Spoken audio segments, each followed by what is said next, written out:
有才華嘅男人真係好有魅力。我懷疑祖兒嚟緊會係點解我哋要咁細聲？因為華哥做緊訪問。華哥做緊訪問黃昏之前會約你。咁食埋個晚飯先啦。我哋而家咧決定咗喺華哥前面入樣。佢見到我哋嚟過就得㗎啦嘛，係咪先？唔使一定傾偈㗎嘛。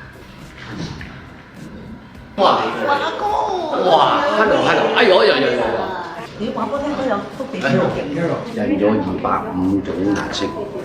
我以為你印咗250張，跟住諗住送一張俾我哋。有 number 嘅係咪？仲要22號。咁呢張又用咗幾耐咧？哦，呢張都要成個月。如果真係一塊地氈，一定唔捨得踩落去。唔會，咁你屋企冥想嗰時候擺到啊嘛。原來每一針都係瘦落去㗎，6個月啊，真係漫長嘅項目。有才華嘅男人真係好有魅力。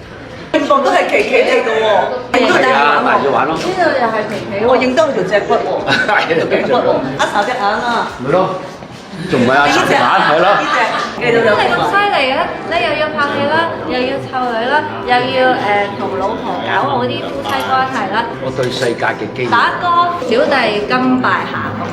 果然。係啦，同埋佢進步要嘅，繼續拍好戲，繼續創造啲新嘅電影。好嘢，原木 Simon Yam，任達華先生，你哋唔嚟睇下，你哋唔會知道有奇景。歡迎大家嚟啦，快啲嚟啦！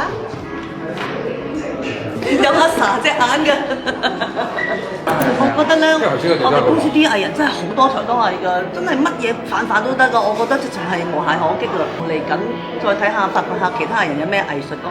例如我懷疑祖兒嚟緊會係芭蕾舞。